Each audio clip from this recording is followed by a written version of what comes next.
Vamos a pedir que el Señor en esta tarde nos muestre algunas cositas interesantes acerca de su palabra y sobre todo lo que les acabo de decir, hermano.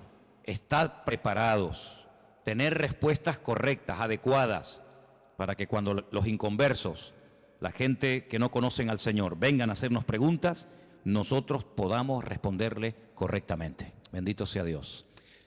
Señor, te damos muchas gracias en esta tarde porque en tu palabra, palabra viva, palabra eficaz, encontramos las respuestas, la solución a muchas cosas que el mundo se pregunta e ignora. Te pedimos, Dios mío, en el nombre bendito y poderoso de tu amado Hijo Jesús, que todo lo que compartamos en esta tarde sea de bendición, sobre todo para los que están buscando la verdad, para los que quieren adquirir conocimiento y conocer la verdad, verdad que les hará libres. Ayúdanos en esta tarde, Señor, a la luz de tu palabra, a dar respuestas a tantos interrogantes y preguntas que la gente tiene hoy en día. Nos ponemos en tus manos y pedimos que nos des luz y claridad en tu palabra, para que podamos, Dios mío, creer adecuadamente, estar firmes en la fe, sin titubear, sabiendo en quién hemos creído. Ponemos este tiempo de estudio en tu palabra, en el nombre bendito de Jesús. Amén y amén. Bendito sea el Señor. Hermanos, quiero llevarles a 4 textos para comenzar. Y el primero va a estar en Jueces capítulo 11. Nos vamos a lo que llamamos Antiguo Testamento, al capítulo 11 del libro de los Jueces. Y vamos a leer concretamente el versículo 40. Jueces, repito, capítulo 11, versículo 40. Y dice la palabra del Señor lo siguiente. Presten atención a lo que dice ahí nuestro Dios. Jueces 11, 40. Y se hizo costumbre en Israel que de año en año fuesen las doncellas de Israel a endechar a la hija de Jefté, Gaaladita, 4 días en el año. Fíjense la palabra costumbre. Se hizo costumbre, no era costumbre hasta ese tiempo. Antes nadie se iba 4 días por el campo, por el monte, a llorar, a endechar a la hija de nadie. Pero ocurrió algo. Ustedes conocen que Jefté hizo un juramento que fue una auténtica locura, y fue la de presentar a su hija en sacrificio al Señor. Y entonces dice la palabra de Dios que a partir de ese día se convirtió en una costumbre en Israel que las jóvenes, que las chicas se fueran por los campos llorando, endechando, lamentándose de lo que le había ocurrido a la hija de Jefté. ¿Era un mandamiento bíblico? ¿Era algo que Moisés enseñó al pueblo de Israel en el desierto? No. Sino que se hizo costumbre. Empezaron un año y otro año, una generación y otra generación, hasta que aquello se convirtió en una costumbre. Y quiero en esta tarde que ustedes se den cuenta de que una cosa es la costumbre, la cultura, las tradiciones, y otra cosa muy diferente es lo que manda y ordena el Señor en su palabra. A nosotros nos tiene que dirigir la palabra de Dios, no las costumbres de las naciones. No es que esta costumbre, esta tradición lleva 500 años celebrándose en mi país o donde sea. Bueno, los años que se llevan celebrando las costumbres, cualquiera que sean, no le dan credibilidad a la costumbre. Durante muchos siglos era normal salir a una plaza pública y torturar o quemar a una persona, y todo el mundo iba como si fuera un espectáculo público, ¿verdad? Porque era la costumbre de la época. Bueno, pero eso no significa que como era la costumbre, pues está bien. Cuidado, la palabra costumbre, hábito, aparece desde un punto de vista positivo y desde un punto de vista negativo. Por ejemplo, la Escritura dice en el Evangelio según San Lucas que el Señor Jesucristo, conforme a su costumbre, iba el sábado a la sinagoga. Bueno, pero es que hay costumbres buenas, ¿sí? Y hay costumbres malas. En este caso era una costumbre que no tiene nada que ver con la palabra, pero como ya la gente lo hacía, pues el otro lo hacía y el otro lo hacía, y yo creo que ya después de años ni la gente sabía realmente el origen de esa costumbre, pero ya como que formaba parte de la cultura de la época. Quédense con ese detalle. Nos vamos al libro de Isaías, capítulo 2. Libro de Isaías, capítulo 2, versículo 6, y dice lo siguiente, un texto, por cierto, muy interesante. Isaías 2, versículo 6. Ciertamente tú has dejado tu pueblo, la casa de Jacob, porque están llenos de costumbres traídas del oriente y de agoreros, como los filisteos que pactan con hijos de extranjeros. Uno de los reproches que el profeta Isaías lanzaba en la época en la que él le tocó servir al Señor en su ministerio es que ustedes se han llenado de costumbres que no son costumbres con una base bíblica, no son costumbres basados en un mandamiento de la Escritura, sino en costumbres, como dice aquí, importadas, traídas de Oriente, que no tienen nada que ver con ustedes. Por ejemplo, aquí en España, país en el que vivimos, pues se ha metido con una fuerza tremenda una fiesta, que era una costumbre de pueblos paganos, dicho sea de paso, que se ha celebrado hace poco, la famosa fiesta de Halloween, y tú estudias la historia de nuestros pueblos, aquí hay hermanos de otros países de Latinoamérica, y Halloween no tiene absolutamente nada que ver con la cultura latina. Absolutamente. Halloween no tiene nada que ver ni con Argentina, ni Uruguay, ni Venezuela, ni Cuba, ni España. Son costumbres importadas. Costumbres que no tienen nada que ver con nuestra cultura, pero a base de repetirlas y practicarlas un año y otro año, como que ya forman parte de una de las muchas fiestas que hay a lo largo del año. Eso precisamente es lo que dice el profeta Isaías en su época. Ustedes han abierto la puerta y se han llenado de costumbres traídas de Oriente, que no tienen nada que ver con ustedes. Y dicho sea de paso, la mayoría de esas costumbres traídas de Oriente eran costumbres paganas, costumbres que no tenían absolutamente nada que ver con la palabra del Señor. Vamos a avanzar. Libro de Jeremías, capítulo 10. Jeremías, el capítulo 10, leemos lo siguiente, versículo 3, Jeremías 10, versículo 3. Miren qué texto tan interesante. Porque las costumbres de los pueblos son, ¿qué dice ahí? Vanidad. Vanidad de vanidades, decía el predicador. Las costumbres de los pueblos son vanidad. Y ahora habla acerca de la idolatría, que era una de las costumbres, no del pueblo de Dios, sino de los pueblos paganos. Ahí la palabra pueblos es la palabra goyim. La palabra goyim significa naciones. Cuando se habla de Israel, se menciona Israel, para que no haya género de duda. Pero cuando se habla de naciones paganas, naciones extranjeras, naciones, digamos, no adoradoras del Dios vivo y verdadero, se les llama goyim, se les llama naciones. Y en este caso dice, las costumbres de esas naciones, de esos pueblos, son todas absolutamente vanidades. Quédense con eso. Vamos a leer un versículo en Ezequiel, profeta Ezequiel, un libro que no sé por qué no se suele leer mucho, pero tiene textos y historias muy interesantes. En el capítulo 11 de Ezequiel, el capítulo 12, dice así: sabréis que yo soy el Señor, porque no habéis andado en mis estatutos, ni habéis obedecido mis decretos, sino que según las costumbres de las naciones que os rodean, habéis hecho. Las costumbres de las naciones que les rodean, esas son las que ustedes están practicando. No los estatutos, ni decretos, ni fiestas, ni celebraciones que nuestro Dios ha ordenado en su palabra, sino que todo lo contrario. Hay momentos, ustedes seguramente han leído esos pasajes, donde los profetas, tratando de convencer, de sacudir al pueblo de Israel, les decían: a ver, vamos a ver, díganme ustedes un pueblo, una nación que haya cambiado sus dioses, que hayan dejado sus idolatrías por nuestro Dios. Ninguno. Los egipcios, mira que vieron milagros los egipcios, porque las famosas 10 plagas de Egipto eran milagros, eran demostraciones del poder de Dios, ¿sí o no? Totalmente. Dejaron los egipcios, al convencerse de que sus dioses no servían para nada, que hicieron el ridículo, ¿Dejaron los egipcios su idolatría para creer en el Dios de los hebreos, en el Dios de Moisés? ¿Sí o no? Para nada. Es más, cuando salen de Egipto, ¿qué hace el faraón?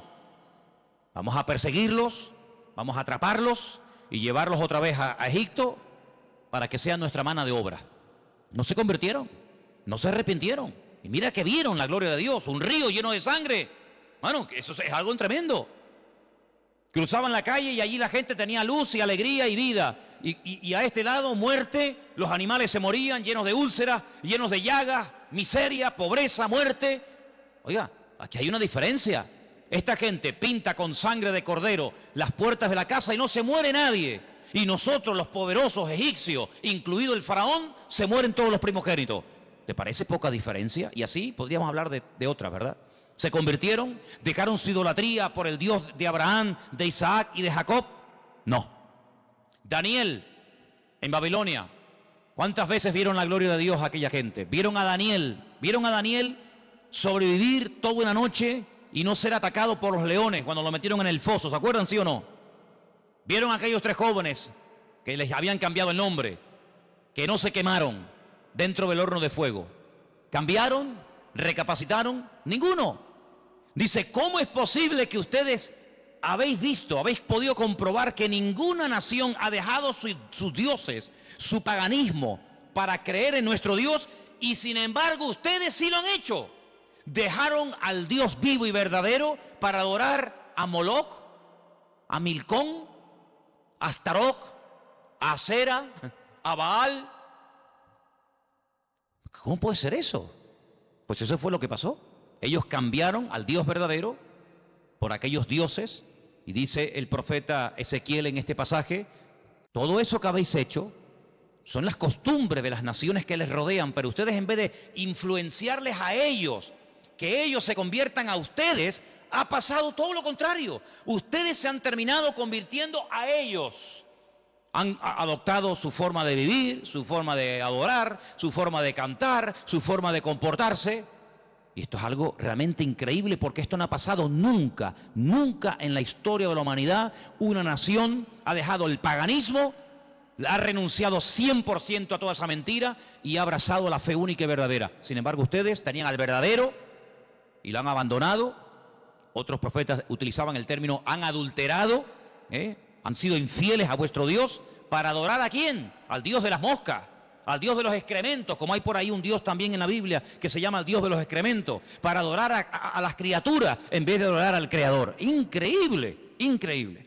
Entonces, los profetas que hemos leído, Jeremías, Isaías, Ezequiel y también en el libro de Jueces, dicen que todo eso, esas costumbres son todas vanidades. Y entonces nosotros como creyentes, que hemos, como dice la Biblia, pasado de muerte a vida, cuando nos convertimos al Señor, cuando salimos de donde hemos salido cada uno, pues tenemos con el paso del tiempo que no solamente decirle al Señor, Dios mío, gracias por haberme salvado, gracias por haberme perdonado los pecados, sino que quiero también pedirte, quiero que me ilumines, porque a lo mejor de mi antigua vida, cuando yo no te conocía, cuando andaba en la ignorancia, cuando estaba en la idolatría, en las costumbres que practiqué yo y mi familia durante toda la vida, Señor, quiero que tú me ilumines, por si acaso todavía puede ser que en mi vida, en mi familia, en mi forma de hablar, de pensar, de vestirme, etcétera, etcétera, todavía quedara algo que no está bien, pero que como lo hace todo el mundo, pues no parece que sea tan malo. Porque si os dais cuenta, hermanos, hay cosas que se hacen hoy en día que están mal, pero sin embargo, como las hace todo el mundo, no se ven mal. Por ejemplo, a mí una de las cosas que me llama la atención cuando voy a lo mejor a algún supermercado es que de un tiempo a esta parte, en la parte donde está todo lo que es los puros y los cigarrillos y todo esto, es increíble. ¿Os habéis dado cuenta lo que ponen como advertencia en las cajas de cigarrillos? El cigarrillo mata, el cigarrillo produce enfermedades pulmonares, cáncer y esto y lo otro. Pero ¿quién hoy en día iría por la calle poniéndole una multa a una persona por fumar? Nadie. ¿Por qué? Porque como lo hace todo el mundo, ya forma parte de una vida normal, pues no se ve tan mal, pero cuidado, el que lo haga mucha gente no significa de que esté bien, ¿sí o no?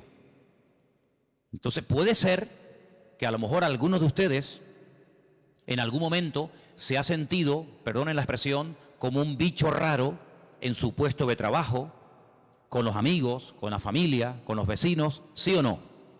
Porque resulta que todo el mundo ve bien, pues ciertas y determinadas cosas que cuando vamos al manual, cuando vamos a la palabra de Dios, resulta que no solamente están mal, sino que incluso son pecado y abominación ante los ojos de Dios. Vaya usted a una manifestación de miles y miles y miles de personas a favor del aborto y párese en esa marcha y diga que el aborto es un crimen, que es un asesinato y que eso es una abominación delante de Dios. ¿Lo matan? ¿Sí o no? ¿Lo matan? Párese usted en una manifestación donde están llevando a una virgen, a un patrón, a un santo y diga, ¿pero qué estáis haciendo? Si nuestro Dios prohíbe todo esto, si eso es abominación delante de nuestro Dios, si en la base mínima, que son los 10 mandamientos, ya se prohíbe categóricamente todo esto, ¿te matan? ¿Por qué? Porque es que esto se ha practicado. Y claro, después ves ahí al alcalde, y ves al teniente alcalde, y ves al concejal de no sé qué, y ves a fulanito de tal, y incluso al rey, y ves a la reina, y ves a la... Entonces parece como que no está tan mal porque lo practica mucha gente. Y quiero decirte, querido hermano, que en algún momento de tu vida puede ser que tú te sientas como que vas contra corriente, como que la gente como que no te entiende y como que tú estás en otra frecuencia, en otra onda, y es como algo imposible de que lleguen a un entendimiento. Pero al fin y al cabo yo pregunto, hermanos, ¿nosotros a quién tenemos que agradar? ¿A quién tiene que agradar usted? ¿A nuestro Dios, sí o no? Bueno, pues si por agradar a Dios me pongo en contra de la familia, ¿estás dispuesto a pagar el precio? ¿Para qué te vas a bautizar? Con la edad que tú tienes. Si a ti ya te bautizaron tus padres cuando eras pequeñita, no lo pueden entender. Pero saben, hermanos, nosotros, repito, primero a quien tenemos que rendir cuentas a nuestro Dios. Y en segundo lugar, tarde o temprano, como dije el domingo pasado, la fe. Y cuando hablo de la fe, yo no me refiero solamente a la creencia, sino me refiero, cuando hablo de la fe, también aglutino nuestro estilo de vida. Porque nuestra fe es un estilo de vida. Somos diferentes, ¿sí o no? Somos diferentes. Somos diferentes a la hora de hablar, a la hora de pensar, a la hora de reaccionar ante una situación. Somos diferentes, lo queramos reconocer o no, somos gente diferente. Eso incluye también el concepto fe. No solamente que creo en un Dios, en un cielo, en un infierno, en la Biblia como palabra de Dios, sino que la fe me lleva a una serie de cambios. Bueno, pues en ese paquete de mi estilo de vida, yo tengo que pararme y decir, ¿lo que estamos haciendo forma parte de una base bíblica o de costumbres que se han ido traspasando de padres a hijos, de generación en generación? Y yo, como he formado parte toda la vida, evidentemente, de este sistema de vida del mundo, pues las he incorporado como algo normal, pero nunca me paré a preguntarme si lo que yo estaba practicando, si lo que yo estaba creyendo era de Dios o era algo totalmente antibíblico. ¿Quién te convenció a ti? ¿Cuándo te diste cuenta de que adorar imágenes no era de Dios? Algunos de ustedes lo hicieron toda la vida. Pero llegó un momento en el que dijiste, esto no es de Dios, ¿sí o no? El que fue ladrón, el que fue drogadicto, el que practicó la prostitución o cualquier otro pecado. Hay un momento en la vida en el que a la luz de la Escritura, oyendo los mensajes, las predicaciones, leyendo la Biblia, el Espíritu, ¡pam!, te golpeó, ¿sí o no? Te tocó y dijiste, que va, yo no puedo seguir por este camino. Y cuanto más profundices en la Biblia, cuanto más profundices en la palabra, te das cuenta de que uno tiene que cambiar en todo, en todo. Forma de hablar, a veces, ¿por qué no decirlo?, hasta en la forma de vestir, ¿sí o no? Hombre, vamos a ver, si por ejemplo una chica que está ejerciendo la prostitución esta tarde se convirtiera al Señor, seguramente la forma como esa chica se viste, que está diseñada para seducir, para atraer, para llamar la atención, pues cuando esa chica se convierta al Señor, lo más probable es que el Espíritu le ponga en su corazón que la forma como viste, pues es una forma que tiene una finalidad, pero que esa finalidad en absoluto la tengo que llevar a cabo en un culto. Por lo tanto, seguramente, en un momento determinado, el Señor le pondrá en su corazón, oye, vístete un poco más decentemente, más ¿sí o no? Seguramente que sí. Y el que toda la vida ha estado robando o toda la vida ha estado haciendo daño, seguro que el Espíritu le va a hablar en ese área de su vida. Pero luego hay otras cosas, como hemos leído, costumbres, que como que no las vemos tan mal. Y hemos visto a la luz de la palabra de Dios, solamente les di 4 textos, están ahí grabados por si los quieren después volver a leer, 4 versículos donde tenemos que analizar y preguntarnos las costumbres, no los mandamientos. Las costumbres que estamos llevando a cabo son bíblicas, son de Dios. Y ahora vamos a pasar al tema que la gente nos pregunta mucho por internet. ¿Qué opinan ustedes acerca de estas fiestas navideñas? ¿Puede un cristiano? ¿No puede un cristiano? ¿Está bien esto? ¿Está bien aquello? Bueno, lo primero que tenemos que partir de la base es la siguiente. Nadie, absolutamente nadie, desde que el cristianismo o desde que Cristo vino a este mundo, y mira que lo han intentado, nadie sabe exactamente el día en el que nació el Señor Jesucristo. Nadie. A lo largo de la historia se ha especulado, incluso, si ustedes se meten a estudiar este tema, incluso algunos llegaron a predicar y a enseñar en sus respectivos congregaciones o ministerios que Jesús nació entre marzo y abril. Otros entre septiembre y octubre. Y así diferentes opiniones. Por lo tanto, partimos de la base de que, lógicamente, el Nuevo Testamento, porque el Antiguo no te lo va a decir, porque no había nacido, el Nuevo Testamento en ninguna parte te dice exactamente el día en el que el Señor Jesucristo nació. Nadie sabe absolutamente nada. Sí sabemos que murió en una época en la que los judíos estaban celebrando una fiesta llamada la Pascua. Sí sabemos que hay una fiesta que nosotros la conocemos como Pentecostés, que su nombre original es Shavuot, la fiesta de las semanas, que el Señor la utilizó para que en esos días, en ese día concretamente, pues aquel grupo que había en aquella casa fueran llenos del Espíritu Santo. Eso sí lo sabemos. También podemos saber con exactitud que el Señor Jesucristo, la noche que fue entregado y en ese lapsus de entre una hora y otra, y fue a ser crucificado, se estaba celebrando la fiesta de los panes sin levaduras, que se unía a la de la Pascua. Todo eso está clarísimo. Y sabemos pues cuándo hay que celebrar la fiesta de la Pascua y la fiesta de Pentecostés y la fiesta de los tabernáculos. Todo eso lo sabemos porque está estipulado en la Biblia. Y te dice, contarás desde tal día, tanta semana. ¡Pum! Y eso es matemático. Pero en cuanto al nacimiento de Cristo, la Biblia no nos da ninguna información exacta de cuándo nació. ¿Por qué? Porque en nuestra concepción, entre comillas, cristiana, cometemos un gravísimo error. Y es que Jesucristo nació en un contexto judío, no en un contexto cristiano. Jesús nunca fue a ninguna iglesia evangélica, él toda la vida fue a sinagogas. Jesús nunca practicó costumbres cristianas. Las costumbres que él practicó, y su padre y su madre y sus antepasados, eran costumbres judías, ¿verdad?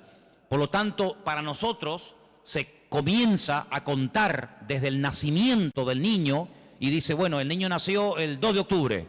Pues al año que viene, el día 2 de octubre, el niño cumple un añito. ¿Sí o no? En la mentalidad judía no se cuenta el tiempo así. En la mentalidad judía, en el momento en el que la mujer sabe que está embarazada, en el que la mujer sabe perfectamente que sí o sí está embarazada, ahí se empieza a contar.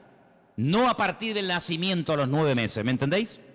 Por lo tanto, ya empezamos mal. Es como, por ejemplo, cuando nosotros decimos, bueno, ahora mismo aquí en Tenerife tenemos las 8 en punto de la noche. A las 12:01 será día viernes.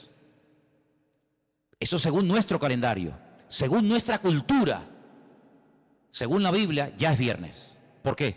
Porque en cuanto cae el sol y ya se puede ver, aunque sea una sola estrella en el firmamento, automáticamente ya estamos al día siguiente. Entonces dice, entonces todo es al revés. Bueno, hay que saber estas cosas. Nuestro calendario gregoriano, inventado, mandado a hacer por un papa, tiene 365 días. El calendario bíblico tiene 360 días. Otro dato a tener en cuenta. ¿Qué te parece? Y así podríamos contar cantidad de detalles que cuando uno va a la palabra, uno tiene que conocerlos. Porque si no, ya estás partiendo equivocadamente. Y entonces decimos, el nacimiento del niño marca el momento de su nacimiento y de su próximo cumpleaños. Te vuelvo a repetir, la vida en la cultura judía, en la cultura hebrea, se cuenta a partir de la concepción, no a partir del nacimiento. Ahora bien, tengo aquí algunos datos que les voy a leer en esta tarde, que son muy interesantes, pero primeramente quiero decir lo siguiente. No sabemos la fecha exacta del nacimiento de Cristo. No hay ni un solo ejemplo, ni uno solo. Si alguien sabe de alguno, por favor que lo diga ahora, o calle para siempre. No hay ni un solo ejemplo en el Nuevo Testamento de nadie que haya practicado el nacimiento de Cristo, que haya celebrado, mejor dicho, el nacimiento de Jesús. La única fiesta que nos obligó el Señor a recordar frecuentemente fue, dice, haced esto, háganlo en memoria de mí. Y cada vez que comáis este pan y cada vez que bebáis de esta copa, mi muerte estáis anunciando hasta que yo vuelva. Es una orden. Yo sé que hay movimientos cristianos o evangélicos que no practican esto de tomar pan y vino asiduamente, porque dicen que es algo simbólico. Bueno, yo solamente lo digo con todo mi respeto, no saben lo que se pierden. Y es una interpretación incorrecta. Yo creo que es bíblico y estamos todos de acuerdo, ¿sí o no? Hay que partir el pan y el vino. Hombre, hay iglesias que lo hacen todos los domingos. Elena, por ejemplo, se crió en una iglesia que todos los domingos, sí o sí, todos los domingos a la mañana, se llama culto de comunión. Por eso, porque se da la comunión. Hay iglesias que lo hacen una vez al mes, otras iglesias una vez al año, etcétera, etcétera. Pero que hay que hacerlo, hay que hacerlo. Pero Jesús nunca dijo, los discípulos nunca dijeron, Pablo nunca escribió, Pedro nunca escribió, Santiago nunca escribió, ningún discípulo escribió, y también tenéis que recordar todos los años el nacimiento del Mesías. No. Mira, recordamos cuando partió el pan y el vino e inauguró el nuevo pacto. Recordamos su muerte, claro. Recordamos su resurrección. Recordamos la venida del Espíritu Santo en el día de Pentecostés. Recordamos un montón de cosas, pero bíblicamente no te puedo demostrar, no lo puedo hacer. Te estaría mintiendo. No te puedo demostrar bíblicamente que los primeros cristianos celebraban el nacimiento de Cristo. No lo hacían. Ni siquiera es un mandamiento de la Biblia el celebrar dicha fiesta. Entonces te estoy dando información para que lo sepas. La fecha exacta del nacimiento de Cristo no se encuentra registrada en el Nuevo Testamento. Ahora, el famoso día 25 de diciembre ha sido un día que en el mundo pagano, en el mundo greco-romano, ustedes saben que estaban los babilónicos, luego vinieron los medos persas, a continuación los griegos y después los romanos. El Antiguo Testamento, lo que llamamos vulgarmente Antiguo Testamento, termina con el imperio medo-persa. Pero cuando empezamos a leer el Nuevo Testamento, nos encontramos a los romanos. Y tú dices, ¿pero y los griegos? ¿Ves? La Biblia no te da información sobre los griegos. Pero entre el Antiguo y el Nuevo Testamento, que hay 400 años de silencio, ¿sabían eso, no? Nuestro Antiguo Testamento, ¿cuál es el último libro del Antiguo Testamento según nuestra Biblia? Malaquías. Pero cuando tú vas a una Biblia hebrea, tú te das cuenta que el último libro del Antiguo Testamento no es Malaquías, es Segunda de Crónicas. Da igual, el orden no altera los factores, ¿no? Sea uno, sea otro, son exactamente lo mismo, aunque el orden es diferente. Pero cuando se termina de escribir, cuando el último profeta del Antiguo Testamento terminó su mensaje, supongamos que fuera Malaquías, hasta que encontramos al siguiente profeta predicando. ¿Y quién fue el siguiente profeta entre el Antiguo y el Nuevo predicando? ¿Quién fue?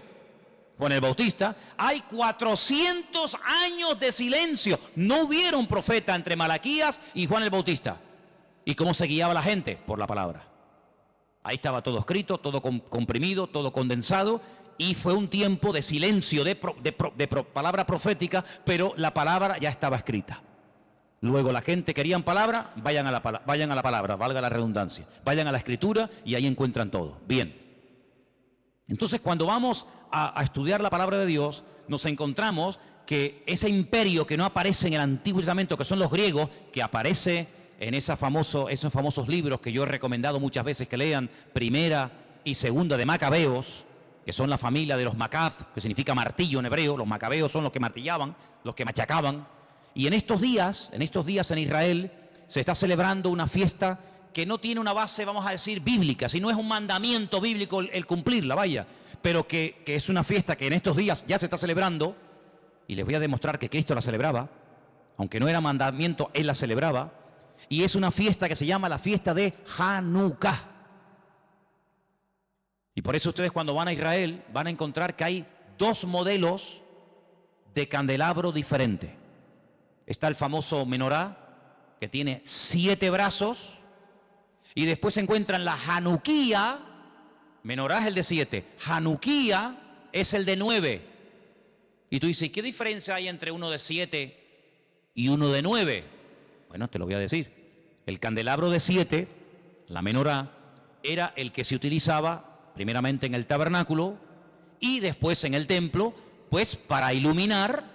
No había luz eléctrica, no había un interruptor y se encendía la luz, sino que se ponía aceite, ¿verdad? Se iluminaba para que el sacerdote pudiera moverse y pudiera ministrar en el templo, ¿verdad?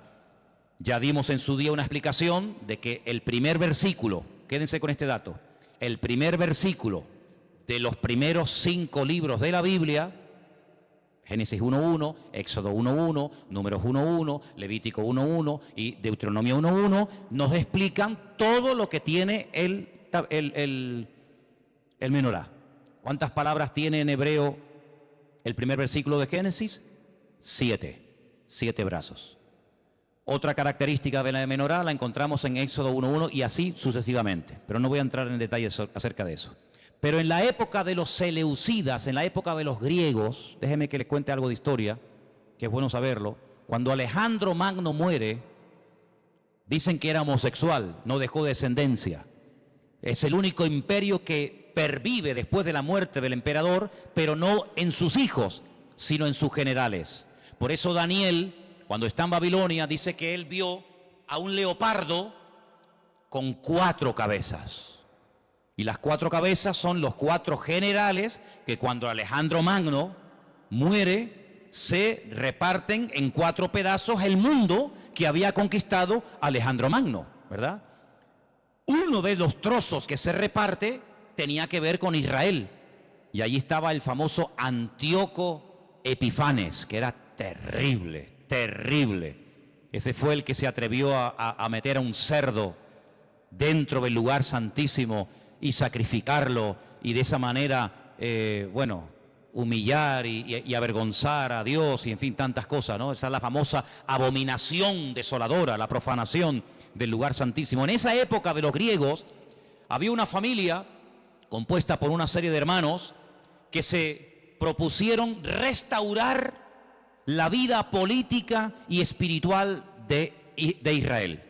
Los griegos dominaban, el templo lo habían convertido en un gimnasio, habían impedido los sacrificios y aquello era un desastre. Esta familia se levanta, primero un hijo, después el otro hermano, todos murieron como mártires, es una historia tremenda. Y estos macabeos, que no se llamaban macabeos, sino una especie de apodo, los que martillaban, los que golpeaban, pelearon militarmente, cuerpo a cuerpo con los griegos y los derrotaron, los vencieron, los echaron de Israel y restauraron el culto en el templo. Pero resulta que el aceite que se utilizaba para las lámparas del candelabro, en este caso de la menorá, no llegaba, porque lleva un proceso y se tarda un tiempo en elaborar ese aceite específico para la menorá. Había muy poco aceite. ¿Qué ocurrió? Oraron al Señor y el Señor hizo que la poca aceite que quedaba durara milagrosamente más tiempo de lo que habitualmente duraba. A partir de ese momento, para recordar el milagro de que el Señor permitió que el aceite durara más tiempo de lo habitual, se comenzó a celebrar la fiesta de la Hanukkah, la fiesta de las luces, la reinauguración del templo. Entonces, en esta época del año, para recordar ese milagro, se enciende con la vela del centro, cada día una vela diferente, hasta llegar a 9 velas, porque ese fue el tiempo que duró el aceite. Y eso es lo que significa la fiesta de Hanukkah. Ahora ustedes pueden ver, dice, y Jesús subió al templo a la fiesta de la dedicación del templo. Y tú dices, ¿qué fiesta es esa? Porque ahí no dice Pascua, ahí no dice Pentecostés, ahí no dice tabernáculo, dice a la fiesta de la dedicación del templo. Pero si el templo ya estaba inaugurado cuando Cristo vivía. Pero era la fiesta en la que se recordaba la reinauguración del templo cuando los macabeos derrotaron a los seleucidas, a los griegos, y entonces esa era la fiesta de Hanukkah que Cristo la celebraba, Juan capítulo 10. Entonces Cristo, que sabía la historia de esa fiesta, dice, yo soy la luz del mundo. Y la gente sabía lo que estaba diciendo, porque así como esta aceite, esta luz se enciende, yo soy ahora la luz del mundo. Y posteriormente a sus discípulos le dice, y ahora también vosotros sois la luz del mundo. Y todo está basado en algo que pasó en aquel tiempo. Entonces, cuando vamos al Nuevo Testamento, nos encontramos que nos dice la Biblia quién gobernaba en el Imperio Romano en el tiempo del nacimiento de Cristo. Pero cuando se hace el calendario gregoriano o cristiano, vaya, el que tenemos ahora mismo nosotros, se cometió una gravísima equivocación. Algunos calculan que del verdadero calendario bíblico al que usamos actualmente puede haber una diferencia entre 4 y 6 años. Es decir, que en vez de estar ahora en el 2015, estaríamos ahora 4 años o 6 años más de lo que estamos. Y eso es bueno saberlo, porque la Biblia nos da datos acerca de lo que va a ocurrir en cada tiempo, y por eso estamos viendo profecías cumplidas nosotros en este momento, que tú dices, pero no me encaja el tiempo. Claro, no te encaja el tiempo si te llevas por el 2015, pero si te llevas por el calendario bíblico, te encaja todo de una forma maravillosa, porque Dios no se mueve con el calendario inventado por don Gregorio, sino Él se mueve por el calendario inventado y creado y dado por Él en su bendita palabra. ¿Cuántos dicen amén? Entonces, sigo leyendo esto que está muy interesante. La historia de la Navidad parece tener los primeros antecedentes entre el 320 y 353 después de Cristo.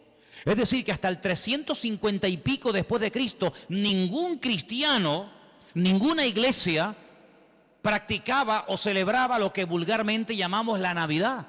Durante más de 300 y pico de años, esto no existía. ¿Qué te parece? Yo dije un día que si ustedes quieren ver la transformación terrible que experimentó el cristianismo, tienen que leer detenidamente lo que pasó en el Concilio de Nicea. Ahí en Google, se meten, Concilio de Nicea, estudien, lean lo que allí pasó. El cristianismo del 300 para atrás era diferente al cristianismo que se vive hoy en día del 300 y pico hasta nosotros. Todo cambió, hermanos, todo cambió. Entonces fue en esa época, en ese tercer siglo, cuando se comenzó a decir que Cristo había nacido el 25 de diciembre. ¿Por qué? Porque era la fiesta, era el día más pagano del año. Se celebraba el culto al dios Saturno, y el dios Saturno era el dios de las cosechas, y era un día de celebración, pero de celebración pagana, de sacrificios en agradecimiento al dios Saturno. Era el solsticio de invierno en el hemisferio norte, y ahí dijo alguien, bueno, vamos a utilizar el día más pagano del año cuando se adora al sol, vamos a utilizarlo y lo vamos a cristianizar para que de esa manera también nosotros los cristianos formemos parte de la festividad y de la alegría a nivel mundial. Desde finales del siglo IV, el cristianismo, comienza con la famosa tradición de la Navidad, y el Papa Julio I dijo que Jesús había nacido el 25 de diciembre. ¿De dónde lo sacó?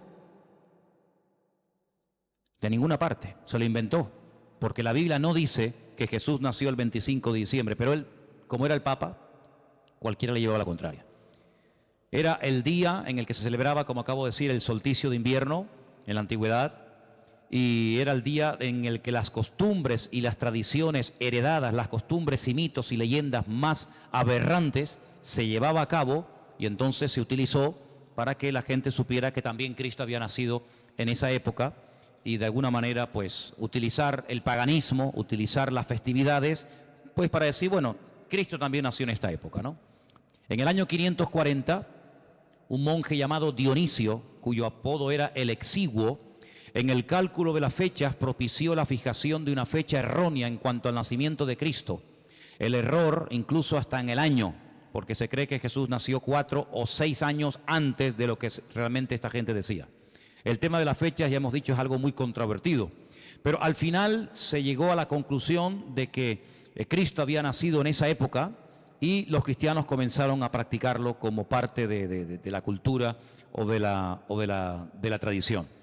Hay muchos relatos en los que cuenta la historia que miles y miles de cristianos se dejaron matar, quemar, crucificar y torturar hasta la muerte porque se negaban a celebrar la famosa Navidad el 25 de diciembre. Así que hermanos nuestros en la fe han muerto quemados, torturados y crucificados por negarse a formar parte de una fecha inventada, creada por el hombre, rodeada de paganismo, donde una de las costumbres que había era sacrificar toros, sacrificar animales, cortarle los testículos a estos animales y colgarlos en los árboles. De ahí viene la famosa costumbre de colgar bolitas en los árboles, de la costumbre pagana de aquellos degenerados griegos y romanos que hacían este tipo de ofrendas y de sacrificios a sus dioses, y de ahí pasó. Luego se prendía fuego al árbol, pero claro, prender fuego al árbol, pues en una casa particular es una temeridad, y entonces a alguien con el paso del tiempo se le ocurrió ponerle un montón de luces para que represente aquel fuego, que evidentemente no se puede hacer hoy en día por sentido común, pero entre las bolitas y el fuego que se pone, las luces que se pone, pues es lo más parecido a aquellas bolitas que se ponían colgadas en los árboles, y al mismo tiempo las luces representan el fuego, que por cuestiones obvias no se pueden poner hoy en día. Así que Jesús no nació el 25 de diciembre, pero escuchen esto porque es muy interesante. La explicación más consistente de los historiadores es que el origen de la Navidad se tomó entre el siglo III y IV, ya lo hemos dicho, ¿verdad?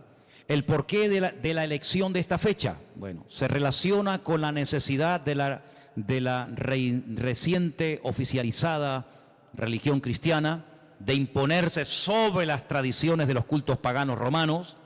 En aquel tiempo el mundo estaba dominado por el Imperio Romano, se adoraba a Saturno, como el Imperio Romano a través del emperador Constantino supuestamente se había convertido. Dejemos de celebrar en el 25 de diciembre la fiesta a Saturno, pero claro, ahora está todo el mundo acostumbrado a practicar el 25 de diciembre a Saturno. ¿Y ahora qué hacemos? Ahora somos cristianos. Bueno, pues sigamos celebrándole igual, pero a Saturno ya no podemos, somos cristianos. Bueno, a Saturno no, a Cristo. El mismo perro, pero con distinto collar.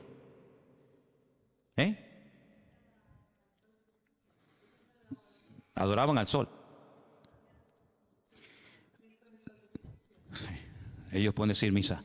Los papas eligieron el 25 de diciembre como día del nacimiento de Jesús, como una estrategia para el proceso de expansión del cristianismo, en el que sistemáticamente se buscó absorber y fusionar toda celebración de ritos paganos con las nuevas creencias o fe de los cristianos. Por lo tanto, bíblicamente, si alguien te para en la calle y te dice que la fiesta de la Navidad, que se suele celebrar el 25 de diciembre, tiene un trasfondo pagano, no se te ocurra llevarle la contraria ni decirle que no es así, porque vas a ser el más rotundo ridículo. Efectivamente, el día 25 de diciembre era una fiesta, la fiesta más pagana en toda la cultura del Imperio Romano, donde se hacían auténticas barbaridades, sacrificios humanos, sacrificios de animales, ofrendas brutales de sangre, etcétera, etcétera. Como supuestamente, repito, el Imperio Romano dejó el paganismo y abrazó la fe cristiana que había perseguido durante más de 300 años, pues ahora ¿qué hacemos? Ahora nos encontramos con un dilema. Bueno, lo solucionamos fácilmente. Seguimos manteniendo el día, seguimos manteniendo las costumbres de dicho día, ¿vale? Seguimos celebrando todo exactamente igual, pero en vez de a Saturno, en vez de a divinidades falsas, pues la celebramos a Dios y total, aquí no ha pasado absolutamente nada. A base de repetir y de repetir y de practicar, un siglo, una generación, otra generación, nos hemos puesto hoy en día en el año 2015, aparentemente después de la era cristiana, y resulta que hemos abrazado unas costumbres y unas prácticas que nosotros no lo hacemos con ninguna mala intención, ¿no? Nosotros no lo hacemos porque creemos en el paganismo, ni mucho menos, pero sin darnos cuenta, estamos practicando y celebrando y haciendo cosas que tienen un trasfondo totalmente pagano, pero después queremos que los paganos cambien cuando los paganos lo que han hecho es que nos han cambiado a nosotros. Y se han metido en nuestras casas, y se han metido en nuestras costumbres, y se han metido en nuestro vocabulario, y hemos visto, no de ahora, de hace ya muchos años, que en estos días, que teóricamente, vamos a decir, ha nacido el Señor, que no es así, ya lo hemos demostrado, pero que teóricamente teníamos que celebrar su nacimiento, resulta que se ha convertido en una fiesta, ¿de qué? De despilfarro, de derroche, de negocio, donde después se habla de la famosa cuesta de enero, porque la gente empezó a regalar y a comprar y a regalar y a comprar, a regalar y a comprar cosas que después en enero se arrepienten o no usan o quieren cambiar, y después resulta que ya el año, en vez de empezarlo libre de deudas, ya lo empiezan con más deudas, aparte de las que ya tenían del año anterior. ¿Por qué? Porque la fiesta así lo requiere. Porque si no le regalamos al abuelito, y si no le regalamos nada al niño, y si no le regalamos nada a la abuelita, o al tío, o al papá, o al sobrino, pues como que es una falta de educación, y como que falta el amor en la familia, y como que todos nos hemos vuelto locos, y nos hemos fanatizado, porque ahora somos cristianos. No, mi hermano, aquí no nos hemos vuelto locos, sino que ¿sabe lo que pasa? Que el conocimiento confronta, y el conocimiento compromete. Por eso hay gente que dice, yo prefiero no saber nada, y seguir en la ignorancia. Pero ¿sabes qué? Cuando estamos en Cristo, estamos obligados, estamos comprometidos con la verdad. Y la verdad nos hará libres en la medida, no es como un botón, la verdad os hará libres. Eso no cuesta nada decirlo. La verdad nos hará libres siempre y cuando interioricemos y practiquemos la verdad. Porque yo puedo conocer la verdad, pero la verdad si no la vivo, si no me la aplico, si no la practico, y si no la interiorizo, la verdad simplemente no hace absolutamente nada. No es como un amuleto. ¿Cuánta gente ha comprado antaño la Biblia? ¿Cuántos hogares tenían un pedazo de Biblia enorme y la tenían ahí en la estantería? ¿Por qué? Porque, hombre, es la palabra de Dios. Pero es que la palabra de Dios no es un amuleto. No es como el que pone una herradura. No es como el que pone una ristra de ajos. No es como el que recurre a un amuleto, que los hay en todas las religiones. Los judíos también tienen un montón de amuletos, ¿eh? No se pueden ustedes imaginar. La famosa segulá y tantos amuletos creados y diseñados y vendidos y bendecidos por los rabinos para protección del mal de ojo, para protección de no sé qué, para protección de los malos espíritus. En todas las religiones siempre ha habido amuletos, pero la verdad, la Biblia no es un amuleto, es un estilo de vida que nos lleva a comprometernos y nos lleva a decir, Señor, perdóname, porque he estado creyendo y practicando y encima enseñando y transmitiendo una mentira, creyendo que es una verdad. Y no hay nada peor que creer que algo de mentira es una verdad y yo la practico en mi vida. Hermanos, en estos días, generalmente en todas las iglesias, incluido esta, suele ocurrir algo muy común. Y es que, por ejemplo, lo notamos, ¿no? Y no es que llevemos un control excesivo del tema, pero les cuento la realidad. Muchísimos creyentes se gastan el dinero que tienen y el que no tienen y se olvidan muchas veces de lo que tenían que haber apoyado con su dinero a la obra de Dios. ¿Por qué? Porque hay que comprar regalos a todo quisqui y hay que tirar la casa por la ventana. Y si nos vamos a la noche a la cama sin tener toda la mesa llena de comida, como que no hemos celebrado Navidad. Y yo pregunto, imaginémonos por un instante, que no es así, pero trabajemos con la hipótesis. Bueno, vale, nació el 25 de diciembre, vale, perfecto. Si realmente nació el 25 de diciembre, ¿a quién tendríamos que celebrar la fiesta? Me imagino que al Señor. Pero nosotros somos tan listos que nos hacemos la fiesta para nosotros. Y tendríamos que traerle regalos a Él. ¿Cómo? Bueno, pues ¿qué le hace falta a la iglesia? Pintarla. Yo regalo este año la pintura. Si el cumpleaños del Señor y esta es la casa del Señor, ¿qué le hace falta a la iglesia? Más sillas, yo las regalo. Pero no hacemos regalos al que cumple años, teóricamente, sino que nos hacemos regalos a nosotros. A papá, a mamá, al tío, al sobrino. Yo digo, bueno, ¿el cumpleaños de quién es? ¿Tuyo? ¿O es el del Señor? Porque si es el del Señor, al que menos le hemos regalado ha sido a Él. Resulta que nos hemos regalado a nosotros y tenemos lo que tenga, ¿no? El árbol lleno de docenas de juguetes y docenas de regalos. Y tú dices, ¿y el regalo del Señor dónde está? Porque la iglesia no puede sufrir en estos tiempos, en este mes de diciembre, porque teóricamente sería el mes de más abundancia, ¿sí o no? Tendría que ser el mes en el que sobraran Biblias, sobraran sillas, sobrara de todo, porque es el día especial del Señor. Pues ¿saben qué? Suele ocurrir generalmente todo lo contrario. Es cuando tal vez menos nos acordamos del Señor. Ahora nosotros vamos a utilizar la fiesta que el mundo inventó, no el Señor, no la iglesia primitiva, no la Biblia. Nosotros vamos a utilizar la fiesta que inventó el mundo para decirle al mundo el motivo por el cual el Señor vino a este mundo, que no fue otro más que morir por nuestros pecados, derramar su sangre y restaurar nuestra vida y sacarnos de la miseria y de la ignorancia y ponernos en el reino de su amado Hijo. Eso es lo que vamos a hacer. El mundo que celebre lo que quiera. No es un tiempo para derroches, ni despilfarro, ni borracheras. No es un tiempo para trasnochar y tirar la casa por la ventana y parece que si no le regalo un suéter o un pantalón o una camisa, fulano se enfada y me mira, pues que me mire como quiera. Pero no es un tiempo para nosotros. Tendría que ser en todo caso un tiempo de más oración, de más compromiso, de más reuniones, de más entrega. Tendría que ser eso. Si verdaderamente nació en esta época, tendría que ser eso. Pero lamentablemente vemos que no lo es. Y entonces, amados hermanos, resumiendo un poco todo esto, ¿qué vamos a hacer nosotros? Vamos a decirle al mundo, claro, nosotros creemos que Él vino.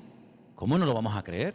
Nosotros creemos que Él nació y que Él vivió en esta vida y que Él murió y que Él resucitó y que digan lo que quieran, pero vino con propósito, vino con un objetivo, no vino para entretenernos, no vino para que ahora en diciembre tiremos la casa por la ventana, luego en abril, marzo, abril, volvamos a recordar toda la tragedia de la sangre, de la muerte, de Pilato, de la crucifixión, de la tumba, de los latigazos, etcétera, etcétera, y el resto del año. No, hermano, no vamos a dejarle al mundo que nos diga cuándo y dónde tenemos que celebrar lo que tendríamos o no que celebrar. ¿Qué es lo que tenemos que celebrar? Lo que dice la Biblia. Haced esto en memoria de mí. Ahí tienes ya un ejemplo. Si dice el Señor, nos dice el Señor, haced, cumplid con esto en memoria de mí. Bueno, ahí tenemos una obligación, pero en ninguna parte mi Señor, nuestro Señor, ni a ti ni a mí nos dice, y una vez al año recuerden que el 25 de diciembre yo nací, porque dicho sea de paso, cuando Cristo nació, la palabra diciembre ni existía, porque ni ese mes existía cuando el Señor Jesucristo nació, sino que estamos hablando de términos y de palabras creadas, diseñadas e inventadas por los hombres. Y quiero que este año sea diferente. Debe ser diferente este año en nuestras casas.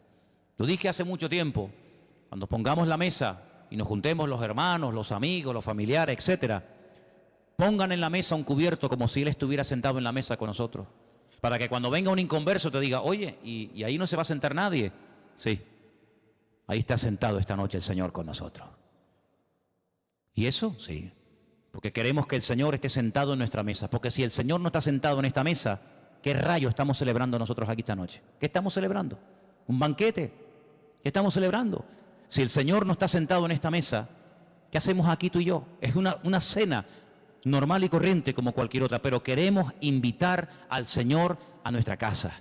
Queremos que coma con nosotros, que viva con nosotros, que duerma con nosotros, que entre con nosotros, que salga con nosotros. Nuestra vida no gira en torno a fiestas, porque nuestra fiesta se llama Cristo. Y nuestra fiesta desde el 1 de enero hasta el 31 de diciembre. ¿Cuántos dicen amén? No tenemos que decir, ahora el nacimiento, ahora la muerte. Todos los días yo recuerdo que Cristo vino a este mundo a morir por mí. ¿Sí o no? Todos los días yo recuerdo que Él murió por mí en la cruz. Todos los días, no solamente el domingo de resurrección, allí en el Parque La Granja. Yo todos los días recuerdo que el Señor resucitó al tercer día. Yo todos los días recuerdo que Él está vivo. No tengo que decir, bueno, ahora esto. Ahora, ¿quién nos marca a nosotros el calendario? Lamentablemente, ¿sabe quién nos marca el calendario? El mundo. El mundo se ha metido en la cultura de tal manera que dice, no, ahora carnavales, ahora Halloween, ahora Semana Santa, ahora la Ascensión de María, ahora el Puente de la Constitución. Y le hemos dejado al mundo que nos organice el tiempo y nos diga incluso cómo tenemos que comportarnos en cada época del año. Claro, nosotros gracias al Señor somos cristianos y muchas de esas cosas ya no las hacemos, pero el que es mundano, el que no es cristiano, dice, carnavales, ¿me tengo que disfrazar? Me tengo que disfrazar, ¿por qué? Porque el mundo dice que ahora es cuando yo me tengo que hacer de disfrazar y hacer el idiota durante una semana o 15 días, pero luego no, ahora dicen, no, ahora viene la cuaresma, ahora viene la resignación, el perdón, la ceniza, no sé qué, no sé cuánto. No, ahora viene la Semana Santa, no, ahora viene no sé qué. Y le hemos dejado al mundo que organice nuestro tiempo y nuestro estilo de vida. Nuestro tiempo y nuestro estilo de vida, ya lo dijo el Señor cómo tiene que ser. Si a alguien le interesa, aquí lo tienen. Señor, ¿qué tengo que celebrar en marzo? Señor, ¿qué tengo que hacer en diciembre? ¿Qué tengo que hacer cada día de la semana? Aquí está el manual. No le dejemos al mundo que nos organice, porque mira, yo me acuerdo que hace años, y termino, en España no se celebraba Halloween. ¿Cuánto tiempo lleva esta fiesta entre nosotros más o menos? ¿Alguien más o menos sabe? 8 años. Bueno, 8 años. Y nosotros ya tenemos una edad. Luego, durante muchos años de nuestra vida, esta fiesta en España no se celebraba. Íbamos a un centro comercial en esta época de noviembre, creo que se celebra esta fiesta terrible, y no había ninguna calabaza, no había ninguna cosa de terror. ¿Por qué? Porque esta fiesta no se había introducido. Pero mira cómo la metieron. Mira cómo la metieron, amigos. Y el otro día, el Black Friday. Ya nos metieron otra. Y en enero, ahora la reba. Y el mundo tiene, hermano, lo tiene tan claro. El diablo tiene tan claro los objetivos que dice, mira, a la gente le gusta varias cosas. Comer bien, vestir bien, vivir bien y divertirse.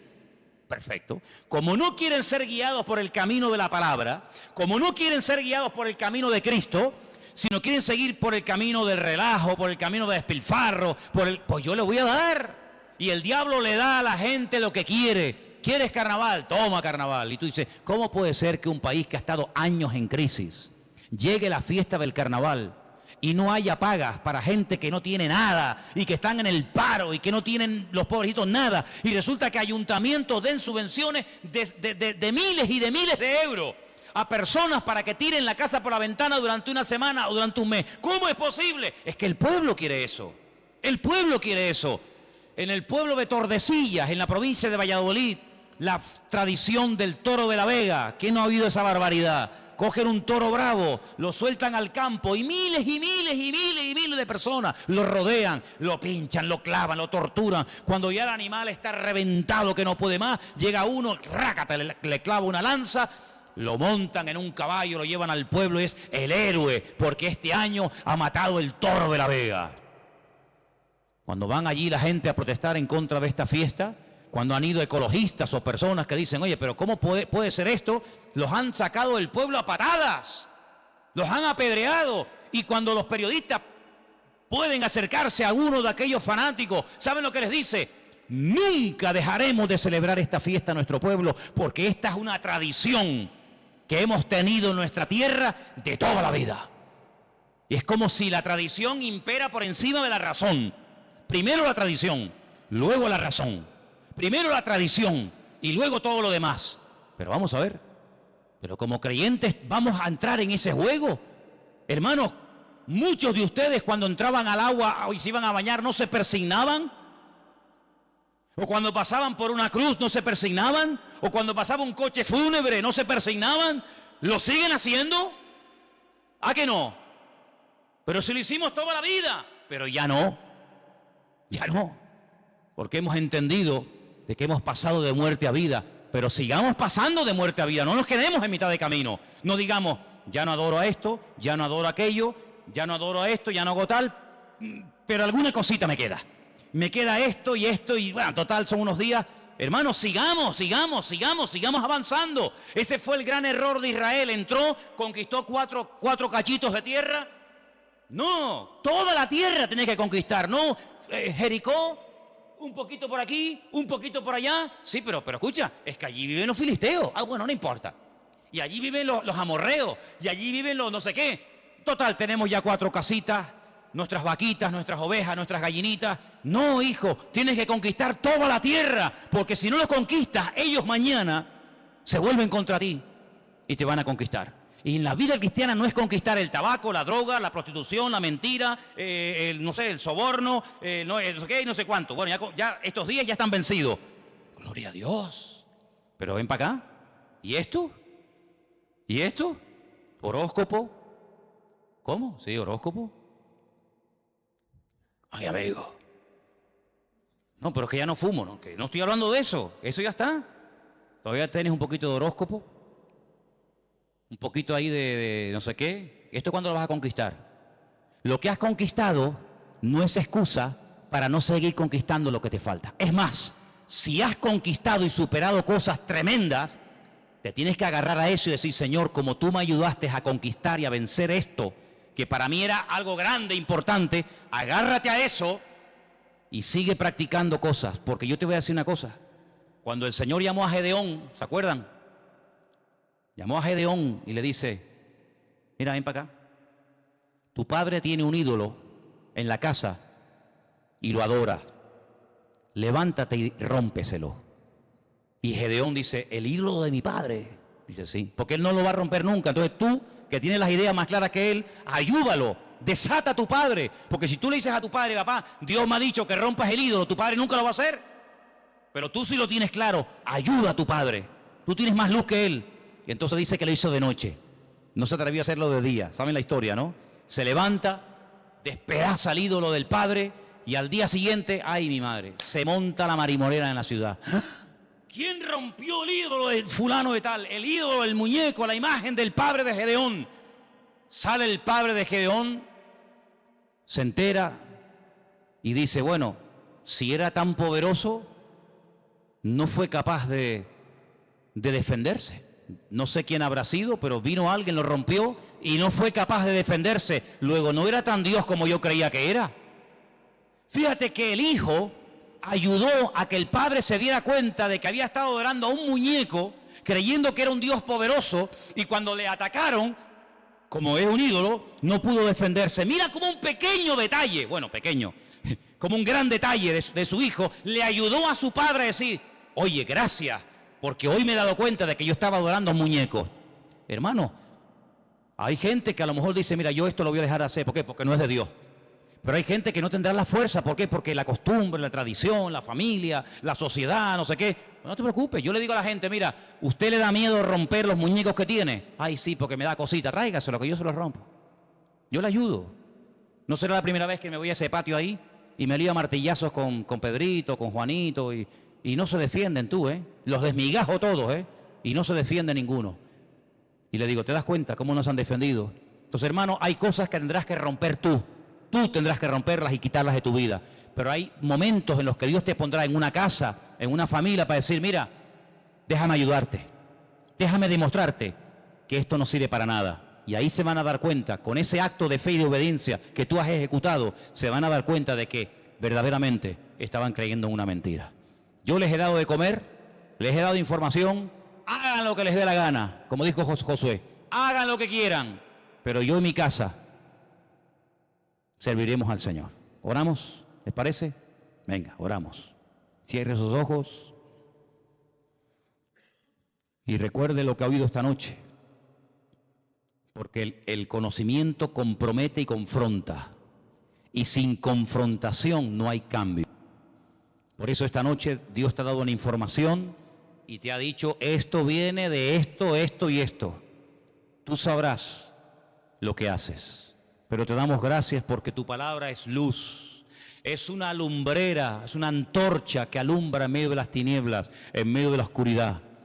Y en esta noche, Señor, en este día, queremos pedirte, Señor, que nos dé fuerzas para que podamos terminar todos y cada uno de tus hijos este año en una rotunda victoria contundente, real y genuina. Oramos por todos los hermanos, por todas las personas que a lo largo de la tierra nos están viendo y siguiendo cada semana, culto tras culto. Desde aquí, desde Tenerife, bendecimos a esas miles y miles de personas que nos escriben, que nos ven, que nos oyen. Señor, queremos pedirte por ellos para que los bendigas y para que juntos podamos extender el reino de Dios, las verdades del Evangelio, las verdades que salvan, que transforman las vidas, que son las verdades de tu palabra. Libéranos de cualquier temor, rompe en nosotros toda atadura a la tradición, a la costumbre, rompe todas esas costumbres paganas que a veces hemos cultivado y hemos practicado durante años sin darnos cuenta lo que hemos estado haciendo, Señor. Que en nuestros hogares, en nuestras vidas, en nuestras congregaciones, Señor, haya libertad, haya verdad. Y gracias te damos porque tu verdad, tu palabra libera, y queremos ser libres de todo engaño, de toda ignorancia, de toda mentira. Y te damos gracias porque hasta aquí podemos decir, el Señor nos ha ayudado, hasta aquí el Señor nos ha bendecido. Y hoy no adoramos a nada ni a nadie más que al Señor nuestro Dios. Recibe toda la gloria, mi Señor. Recibe toda la honra, y que en esta noche salgamos de este lugar con las ideas claras, sabiendo lo que tengo y lo que no tengo que creer y practicar, porque tu palabra siempre habla, y yo acepto que el Señor ha hablado a mi vida esta noche, y toda la gloria para ti, mi Dios, en el nombre de Jesús. Amén.